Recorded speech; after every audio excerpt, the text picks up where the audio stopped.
இயேசு உங்களை நேசிக்கிறார். பிரியமானவர்களே, இந்த நாளில் ஆண்டவர் நம்மளோடு பேசும்படிய வேதத்திலிருந்து 2 வசனங்களை கூட வாசித்து ஆண்டவர் நமக்கு கற்றுக் கொடுக்கக்கூடிய காரியங்களை பார்ப்போம்.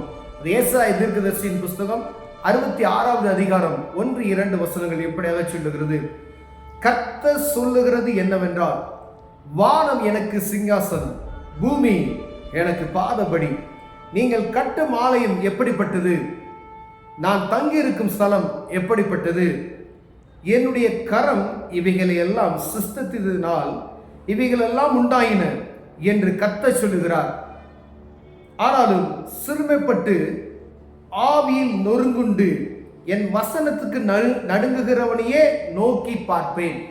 பிரியமானவர்களே, ஆண்டவர் சொல்கிறார், வானம் எனக்கு சிங்காசனம், பூமி எனக்கு பாதப்படி. அப்படிப்பட்ட ஒரு தெய்வத்திற்கு நீங்க கற்ற ஆலயம் எம்மாத்திரம் என்று ஆண்டவர் கேட்கிறார். நாம் ஆலயங்களை வர்ணிப்பாய் கட்டுகிறோம். ஆலயத்தில் ஆண்டவர் வாசம் செய்வதற்காக நாம் கூடி தேவ சமூகத்தில் அமருவதற்காக ஒரு ஆலயத்தை நாம் கட்டுகிறோம் பிரியமானவர்களே. ஆனால் ஆண்டவர் சொல்றார், நான் வாசம் செய்கிறது எப்படிப்பட்டது, அது வானம் எனக்கு சிங்காசனம், எனக்கு பூமி நான் நடக்கிற பாதப்படி அப்படின்னு சொல்றாரு. நீங்கள் கட்டும் ஆலயம் எப்படிப்பட்டது, நான் தங்கியிருக்கும் ஸ்தலம் எப்படிப்பட்டது. அவருடைய கரமே இந்த பூமியில் அனைத்தையும் உருவாக்கினது என்று ஆண்டவர் சொல்லுகிறார். கீழே, இவை என்னுடைய கரம் இவைகளை எல்லாம் சிருஷ்டித்ததினால் இவைகள் எல்லாம் உண்டாயின. நீங்க ஒரு கல்லை எடுத்து ஆலயத்துக்கு வைக்கிற அந்த பொருள் கூட அவரால் உருவாக்கப்பட்டது, எல்லாம் அவரால் சிருஷ்டிக்கப்பட்டது என்பதை நாம் மறந்து போய்விடக்கூடாதபடிக்கு ஆண்டவர் உங்களோடும் என்னோடும் பேசுகிறார். பிரியமானவர்களே, ஆலயத்தின் மீது அல்ல வைராக்கியம்.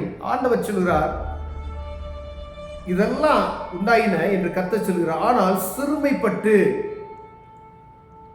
ஆவியில் நொறுங்குண்டு என் வசனத்துக்கு நடுங்குகிறவனையே நோக்கி பார்ப்பேன்.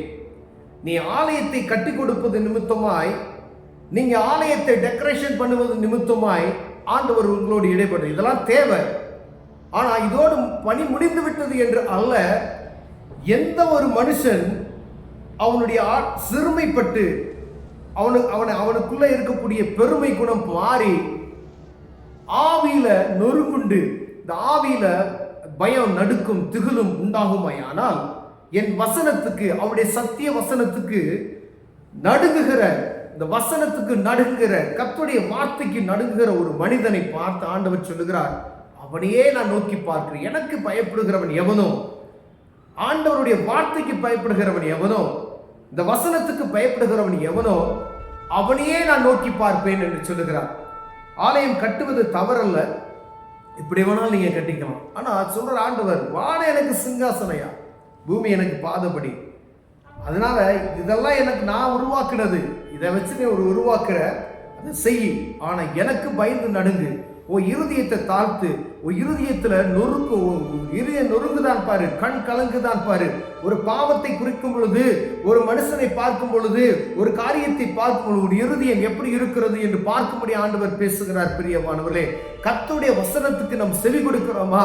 இதை செய்யாதன்னு ஆண்டவர் சொல்லியிருக்கிறார். அதை மேற்கொண்டு அதை செய்யும் பொழுது எனக்குள்ள ஒரு பயம் இருக்கிறதா, துணிச்சல் இருக்கிறதா, இல்ல இருதயத்தின் ஆழத்திலிருந்து ஒரு பய உணர்வு எனக்குள் இருக்கிறதா? இந்த பயம் ஆண்டவரை குறித்ததான பயம் இருக்கு. ஏதோ ஒரு மனுஷனுக்கு பயப்படுகிற பயம் அல்ல, உன் பெற்றோருக்கு பயப்படுகிற பயம் அல்ல, உன் கணவனுக்கு பயப்படுகிற பயம் அல்ல, உன் மனைவிக்கு பயப்படுகிற பயம் அல்ல, இயேசுவுக்கு பயப்படுகிற பயம் உனக்குள் இருக்கிறதா? இந்த காரியத்தை செய்வதற்கு முன்பதாய் ஆண்டவருக்கு பயந்து நடங்குகிற இருதயம் உள்ள ஒரு மனிதனை நோக்கி ஆண்டவர் சொல்லுகிறார், அவனையே நான் நோக்கி பார்க்கிறேன், அவனுடைய சத்தத்துக்கு நான் செவி கொடுக்கிறேன், அவனை நான் நோக்கி பார்ப்பேன் என்று ஆண்டவர் சொல்லுகிறார். பிரியமானவர்களே, ஆலயத்துக்கு நீங்க பணம் கொடுக்கணும், கொடுக்கக்கூடாதுலாம் இல்லை, பணம் கொடுங்க, ஆண்டவருடைய ஊழியங்களுக்கு அள்ளி கொடுங்க.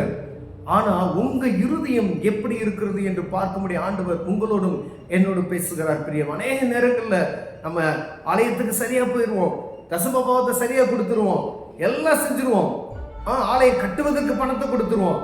ஆனால் நம்முடைய தனிப்பட்ட ஆத்மாவுக்காய், உங்களோடும் என்னோட ஒரு குறிப்பிட்ட தனிப்பட்ட மனுஷனுக்காய் ஆண்டவர் இடைப்படுகிறார். உங்களை குறித்ததான பாரம் அவருக்குள் இருக்கிறதுவா நிமித்தமாய் ஆண்டவர், நீங்க கர்த்தருக்கு பயப்படுறீங்களா, நீங்க வசனத்துக்கு செவி கொடுக்கிறீங்களா, உங்க இருதயம் பயத்தை, பாவத்தை குறித்து நடுக்க இருக்கிறதா என்று பார்ப்பதற்காய் உங்களோடு பேசுகிறார். பிரியமானவர்களே, எல்லாத்தையும் செய்துட்டு தெய்வ பயமற்று போன ஒரு சூழ்நிலை நமக்குள் இருக்குமையினால் ஒரு காரியத்தை செய்வதற்கு முன்பதை இதை நம்ம இருதயம் படபடப்ப அடிக்க வேண்டும். பிரியமான பாவத்தை செய்யும் பொழுது இதை பார்க்கும் பொழுது இருதயம் படபட என்று அடிக்கிறதா என்று பார்க்க முடியாது. ஆண்டவர் பேசிக் கொண்டிருக்கிறார். ஒருவேளை துணிச்சலோடு ஒரு பாவத்தை நீங்க செய்வீர்களானால் ஆண்டவருக்கும் உங்களுக்கும் தூரம் வெகு தூரமாய் இருக்கிறது.